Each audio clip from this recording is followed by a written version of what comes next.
This week, a friend of mine sent me a link to an article with this picture attached to it. The headline of the article is, "It is now possible to 3D print your unborn fetus." Interesting picture, interesting article, and a very interesting point to draw from this. For $600, a company will turn your ultrasound, this article says, into a life-sized fetal sculpture. You're pregnant, you're 5, 6, 7, 8 months along in your pregnancy. You go to the doctor, an ultrasound can be taken, of course, to determine the sex of the child. But with that particular picture, a 3D sculpture can be done into a ceramic mold, gift box like this picture is, and presented to the parents-to-be of their unborn child. Interesting article, interesting gift idea, which perhaps some families would enjoy having. But the article itself, by talking about the baby in the womb of the mother in this manner, is actually giving testimony to the fact that this is a life. Not yet born, but it is a life. It is a baby. And on this week, the 41st anniversary of the Supreme Court decision, Roe v. Wade, which was a landmark decision in the United States legal and cultural history that legalized abortion in the United States. This is an interesting picture to look at, and certainly it is an interesting subject, again, for us to draw our attention back to, and we really can't let this event go by on Beyond Today that we don't talk about it.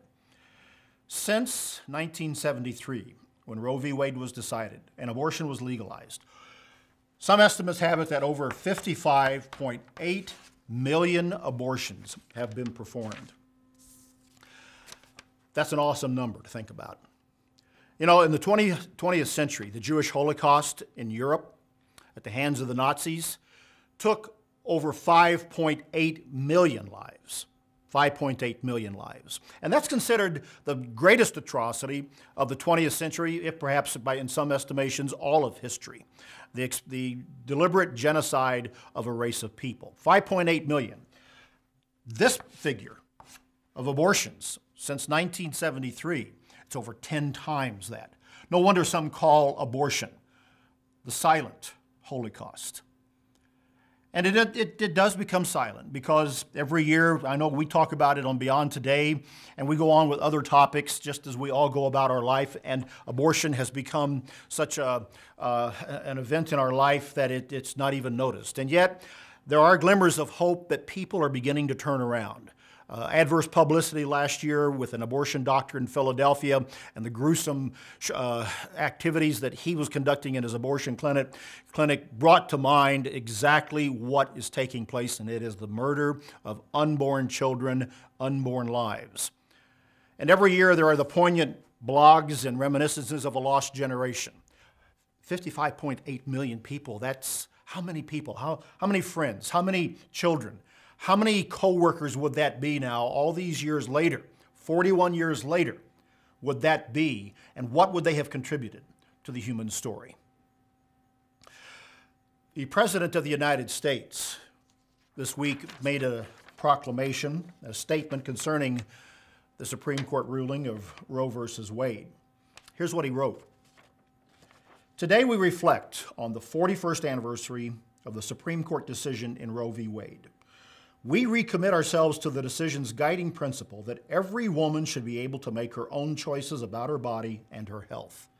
I want you to notice as I go through this, the language that is used to cover up and to deflect from what is really taking place with an abortion and what it is all about. The statement goes on, "We reaffirm our steadfast commitment to protecting a woman's access to safe, affordable health care." Health care. Another name for an abortion. It's what some people call a euphemism. "And her constitutional right to privacy." Again, as many have asked, where in the Constitution is abortion guaranteed as a right? Including a woman's right to reproductive freedom. "And we resolve," it goes on, "to reduce the number of unintended pregnancies, support maternal and child health." Child health? How does ripping a baby from the womb of its mother promote the health of a baby, of a child?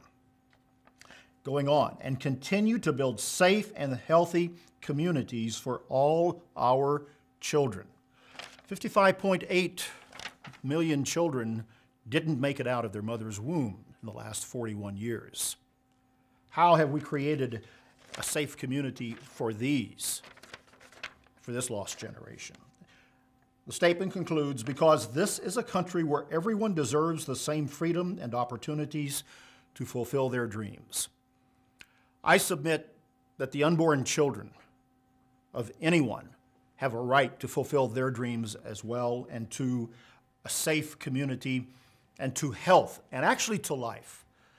Let's not let this anniversary, let's not let any day, let's not let any of this go by without really understanding what is taking place not only in the United States and Canada, but around the world with all of these abortions and the culture of death, the culture of murder that has been fostered, promoted, and now just sanitized away with language like this and so much more that we could bring out. We are talking about murder. We are talking about taking the life of a child from the womb of its mother, and let's not forget that. We've done a Beyond Today program on this subject. It's on our website. I encourage you to view it in detail. But let me leave you with one scripture from Deuteronomy chapter 30 and verse 19. God says through Moses to not just Israel, but to all of us, choose life, that both you and your descendants may live. That's God's teaching. That's God's instruction. That's BT Daily. Join us next time.